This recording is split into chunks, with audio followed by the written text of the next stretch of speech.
Salut à tous, alors c'est encore Frédéric Delavier. Alors je voulais faire cette petite vidéo parce qu'on entend souvent les Chinois, ils ne savent que copier, ils n'inventent rien, regardez-les. On entend, oui, ils copient tout, d'ailleurs vous voyez les montres qui arrivent copier, donc les objets qui arrivent copier, on dit tout le temps c'est une mauvaise copie chinoise. Donc pourquoi les Chinois copient tout et inventent moins que les Européens? Alors ça, c'est la question que se posent souvent les Européens, hein, parce qu'ils n'ont pas une vision globale souvent de ce qu'est la Chine, hein, du monde, ou plutôt en général. Donc, les Chinois, comme les Européens, ce sont des gens du Nord. Je l'ai expliqué. La différence des gens du Nord, donc pas de l'extrême Nord où les climats sont trop rudes, mais des gens qui vivent dans des endroits où il y a une alternance de saisons, c'est-à-dire saison l'été, le printemps, l'été, l'automne, l'hiver, la mort de la nature. Ce sont des gens qui en général sont des inventeurs, ce sont des inventeurs de la planète. On voit peu d'inventions au niveau des tropiques, de l'équateur. Hein. C'est parce qu'il n'y a pas de cette nécessité, cette alternance de climat qui fait qu'on est obligé de se projeter dans l'avenir et de prévoir l'avenir. Donc c'est un manque, tu vois, cette angoisse qui génère ces besoins de création pour justement pour pas mourir, pour pas avoir de problème quand arrive la mauvaise saison. Hein. C'est la fable de la fourmi et de la cigale. Donc les Chinois sont au même niveau que les Européens pour ça. Ce sont des gens qui se projettent dans le futur, hein, comme nous. Donc ils sont quand même des inventeurs. Hein. Ça a été des inventeurs. Mais pourquoi pas autant d'inventions qu'en Europe? Hein, on dit tout le temps les Chinois ont trouvé la poudre à canon, à la poudre, mais ils n'ont pas inventé le canon. Hein. C'est ce qu'on dit souvent. Alors, c'est pas du tout à la base un défaut, contrairement à ce qu'on peut penser. Ça vient du fait que les Chinois ont une écriture symbolique. C'est-à-dire qu'ils ont pris la nature prend souvent plusieurs chemins. Hein. Ils ont pris le chemin de l'écriture symbolique par des symboles. C'est-à-dire qu'il y a plusieurs langues en Chine. Hein. Il y a plusieurs langues. Mais ces langues avec les gens ne se comprennent pas du nord au sud, mais ces langues ont été unifiées par une écriture symbolique, hein, qui permet justement, quand on a des lettrés, donc ils avaient des écoles de lettrés, hein, très tôt, qui a permis d'avoir des écoles de lettrés de fonctionnaires. Ces fonctionnaires pouvaient, justement par l'écriture, hein, en montant au nord, en montant au sud, bah, administrer le pays, puis faire des grands plans quinquennaux, des plans sur 10 ans même, des plans... vous pouvez justement gérer, grâce à cette écriture symbolique. Hein. Donc tout le monde, imaginez que vous êtes en Europe, hein, vous, parce que je parle des Européens, hein, imaginez-vous, mettez-vous à la place d'un Chinois lettré hein, à l'époque, hein, bah, vous pouvez partir de France et aller en Allemagne, et même si les gens ne vous comprennent pas quand vous parlez, vous pouvez écrire ce que vous voulez. Donc, la communication est facile. Alors, elle est surtout facile, pas pour parler d'amour, pas pour parler de psychologie, puis elle est facile pour administrer. La Chine a été très très très tôt un pays très bien administré. Donc, c'est pour ça que ils sont montés en population très vite à partir de certains moments. Hein. Ils ont eu des problèmes aussi, ils n'ont pas tout le temps été unifiés. Mais c'est pour ça qu'ils ont atteint, on a dit, 1 milliard très, très tôt. Pourquoi ils ont atteint 1 milliard? Pourquoi il y a des régulations de naissance? Pas parce qu'ils sont cons qui font des enfants, c'est parce qu'en général, quand on fait autant d'enfants, c'est qu'on a de quoi les nourrir. Et on a de quoi les nourrir parce qu'on a des bons plans d'organisation au niveau des récoltes, au niveau des travaux. Donc, ils sont très forts dans le travail collectif parce qu'ils peuvent organiser ça sur une grande échelle grâce à cette écriture symbolique. Hein. En contrepartie, cette grande stabilité qui apporte justement la possibilité de gérer de grandes surfaces, hein, les Chinois sont des gestionnaires, hein, des administrateurs, hein, des fonctionnaires dans l'âme. Hein, c'était les mandarins. Hein, les mandarins, l'école des mandarins, c'était ceux qui administraient. Hein, le roi était symbolique, si vous voulez. L'empereur, plutôt, était symbolique. Et il y avait ceux qui géraient le pays, c'était les administrateurs, les mandarins. Avant, il devait y avoir un peu similaire, mais il y a eu cette école de mandarins. Donc, c'est pas anodin chez le Chinois. Hein. Donc, il est tellement bien géré, tellement bien administré, qu'il n'a plus besoin d'inventer plus, puisqu'on invente quand justement on a des pressions. Hein. Ce qui se passe chez les Européens. Les Européens, eux, ils ont pris la route de l'écriture phonétique. Hein. Alors, il y a beaucoup. Alors en plus, l'Europe, il y a énormément de langues, hein. Ça vient de la façon dont l'Europe s'est colonisée progressivement. Ça veut dire que l'Europe s'est colonisée avec le temps de la préhistoire. Les dates, je ne les connais pas énormes, on en revient dessus, mais bon, il y a eu des colonisations successives, hein, comme ils s'en aperçoivent maintenant. Il n'y a pas eu les sapiens qui sont montés et qui ont remplacé comment dire, les néandertaliens. On s'aperçoit qu'il y a eu plusieurs montées successives. Il y a eu les néandertaliens, il y a eu des montées de pré-sapiens, après deux sapiens qui sont passés à l'est. Donc tout ça, ça fait qu'il y a eu des petits groupes qui se sont mis à droite, à gauche en Europe, hein, sur des échelles de temps énormes, et qui ont généré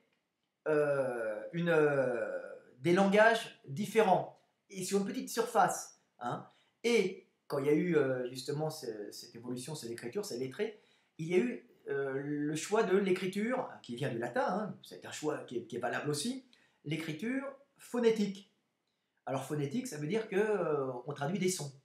On ne traduit pas des concepts, hein, comme les Chinois. Les Chinois, quand ils écrivent, traduisent des concepts. Un petit bonhomme, c'est un petit bâton. C'est un petit bonhomme, les bras écartés. Je pense que la maison, ça va être pas loin d'une maison. Et donc, ça fait un esprit complètement différent, l'européen, de l'asiatique, bien qu'on soit des gens du Nord qui nous projetons dans l'avenir. Hein. Donc, voilà. Donc, quel désavantage et quel avantage en Occident, chez les Européens, hein, qui ont cette écriture phonétique, bah, l'avantage et le désavantage, c'est que des groupes humains peuvent s'abriter derrière une langue, se cacher derrière une langue pour fomenter leur coup, pour s'unir par rapport à d'autres groupes humains. Hein. On ne peut pas traverser justement un pays si on ne parle pas la langue. Hein, c'est le problème. Donc ça demande un grand apprentissage de la langue. Vous voyez, c'est pas uniquement de l'écriture, c'est la langue. Et c'est très dur parce que c'est pour ça qu'il faut en Europe des diplomates qui connaissent le pays, qui connaissent la langue, parce que les gens s'abritent derrière cette langue, hein, avec cette écriture, pour former des groupes humains qui eux-mêmes vont se combattre pour des besoins de calories, des besoins énergétiques. Donc c'est pour ça qu'en Europe, avec toutes ces langues, il y a eu beaucoup de groupes humains cachés qui s'abritaient derrière, donc l'importance de la diplomatie en Europe, et qui se faisaient la guerre. Hein. L'Europe, si vous regardez l'histoire de l'Europe, c'est une histoire de guerre terrifiante, tout le monde se fait la guerre. Comme disent certains rabbins, hein, c'est les sables, l'Europe, c'est le fer, hein, l'Europe. Hein. Nous sommes la guerre et le fer. Hein. C'est donc les inventeurs, le fer, et la guerre. Et on invente énormément, hein. L'Asie invente, mais dès qu'elle invente, elle utilise, elle fait de la gestion, elle n'a pas besoin d'aller plus loin. Nous, on est en guerre permanente, donc on est obligé de penser, en plus, à faire la guerre avec son voisin, des fois à fuir. Donc l'Européen, en général, est beaucoup plus individualiste, caché derrière des langues. Donc c'est une mentalité complètement différente. Donc ce fait de faire la guerre en permanence, ces pressions qu'on a eues en permanence, a forcé les gens à être individualistes. Donc quand il y a des invasions, quand il y a des trucs, fuir, c'était celui qui réagissait le plus vite. Hein. Trouver des inventions pour se cacher, trouver des inventions pour manger aussi. Hein. Donc ça a forcé les gens à réfléchir à l'avenir et à créer d'autres inventions. Tout ça parce qu'il y a eu des conflits permanents. Hein. On dit la guerre génère l'invention. Et c'est vrai pour l'Europe. Hein. C'est vraiment particulièrement vrai pour nous, les Européens, qui sont un peuple de guerre, malheureusement, hein, et de prévision aussi. Hein. Donc voilà. Donc c'était vraiment la différence entre l'Européen. Hein. L'Européen gère moins bien que le Chinois, hein, puisqu'ils sont en guerre permanente, mais il invente plus parce que l'individualisme a plus de poids chez nous. Chez l'Asiatique, il en a beaucoup moins. Chez le Chinois, par exemple, je prends le Chinois particulièrement, hein, il a vraiment beaucoup moins besoin d'individualisme comme nous, vu que son territoire est unifié par une écriture symbolique. Hein. Alors il y en a plusieurs. Il y a eu le cantonais, je crois, il y en a un qui a été simplifié après. Mais à la base, c'était un pays très très bien administré, donc tout le monde n'écrivait pas, mais le pays était administré, donc tout le monde avait la bouffe, tout le monde avait le logement, tout le monde avait des grands travaux, style les routes pour aller de droite à gauche. Je t'échange du riz, tu m'échanges, je sais pas moi, du blé ou je sais pas qui avait des légumes dans le sud quand il fait froid dans le nord. Donc tout ça permettait d'avoir un accès aux calories, moins de pression, donc moins de désir d'inventer. Mais par contre, pour les grands travaux collectifs, c'était impeccable. Donc ils étaient très nombreux les uns sur les autres. donc moins nerveux, moins agressif, puisque on peut être très nombreux les uns avec les autres sans être en réelle compétition en Asie, hein, puisque c'est très bien administré, très bien géré. Hein. Donc, taux de testo qui baisse, hein, je pense que c'est pour ça indirectement que les Chinois sont moins agressifs, hein, c'est parce que cette bonne administration leur a permis d'avoir accès à pas mal de calories et de ne pas se faire la guerre pour les calories. Donc en Europe, sélection des mecs les plus agressifs qui piquaient aux voisins et qui étaient les plus ingénieux. En Asie, les mecs sont plus calmes parce qu'ils n'ont pas besoin de ça, donc moins ingénieux, plus administrateurs, mais quand même se projetant dans le temps et très bon dans l'administration, dans la gestion générale. Donc ça, c'est le chinois, c'est l'administrateur, l'européen, c'est l'inventeur. Le chinois invente un peu moins parce que dès qu'il a son quota, il est bon. L'européen, encore sous la pression des attaques, il continue à inventer. Un petit truc, je voulais parler peut-être un peu oui, du Japon. Tout le monde dit le Japon. Alors le Japon, c'est pas la Chine, hein, c'est autre chose. Hein, c'est une île. Alors ils sont encore un peu différents, comme ils sont sur une île. Hein, moi, je connais pas bien l'Asie. Hein, l'Asie, c'est pas mon domaine, mais c'est de la mécanique, hein, si vous voulez. Ils sont très très, comme on dit, on les voit tout le temps comme ça, très très calmes, très très bien éduqués. Pourquoi? Parce ils sont très très nombreux sur une petite surface et ils se bouffent pas la gueule. Pourquoi? Parce qu'ils ont accès à la calorie. Donc, ils ont accès à la calorie. Pourquoi? Parce que c'est très poissonneux. Le pourtour de l'île est très poissonneux, donc pêche. Hein, ils sont basés sur la pêche, les sushis, vous les voyez. Mais ils ont aussi des précipitations. Alors, le haut des montagnes, c'est pas possible d'habiter, mais surtout toute la côte, tout ça, c'est verdoyant.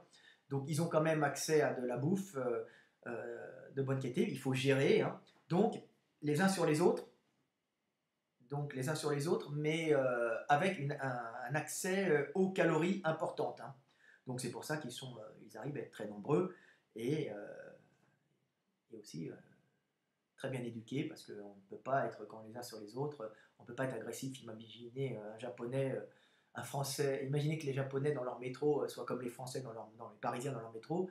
Le métro de Tokyo, ça ne pourrait pas aller. Hein. Ça serait, donc c'est pour ça qu'on les voit tout le temps très bien organisés, passants, tout ça, parce que très riche, région très riche, hein, en plus commerce un peu avec la Chine, mais bien qu'ils étaient fermés hein, quand même à un certain moment. Mais donc ils ont eux accès à la calorie sur une petite surface, hein, beaucoup de calories sur une petite surface, et une espèce de philosophie en sachant que tout peut disparaître du jour au lendemain parce qu'ils sont sur une zone sismique où il y a des tremblements de terre et des raz-de-marée comme on l'a vu récemment. Donc ce sont des gens qui ont une connaissance de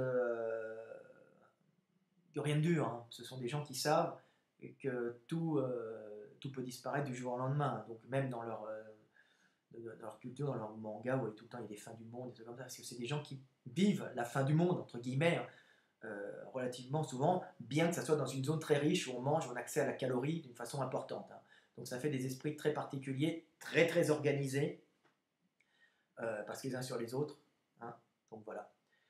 Donc voilà, c'est à peu près pour tout. C'est assez intéressant de voir comme la nature prend plusieurs chemins. Quand un peuple choisit la langue, l'écriture symbolique, et quand l'autre prend l'écriture phonétique, bah, ça va donner deux mentalités complètement différentes. Voilà, c'était Fred Delavier. Cette vidéo fait pas trop long, 13 minutes. Il y a un peu d'ernite comme d'habitude, mais j'espère que que vous allez apprécier ça parce que je mets de la lumière quand même sur des comportements, des façons d'être que peu de gens voient. Donc si les Chinois copient, c'est pas parce qu'ils sont cons, hein, c'est parce qu'ils n'avaient pas eu besoin d'inventer comme les Européens. Par contre, hein, c'est les maîtres de la gestion et on n'est pas 1 milliard. Hein, si on ne gère pas les apports en calories, hein, et si on ne dépense pas et si on ne fait pas la terre brûlée. Hein. Hein, je ne pense pas que les Européens arrivent à être 1 milliard sur une même surface. Hein. Et ça serait terrible. Bien que la Chine soit grande, mais c'est peuplé à certains endroits. Donc voilà, c'est à peu près tout. Qu'est-ce que je voulais dire d'autre? J'ai peut-être oublié des trucs. Ben non, voilà. Bon, donc les Chinois, de bons gestionnaires. Voilà. Salut à tous, c'était Fred Delavier. Bientôt, 15 minutes. Salut!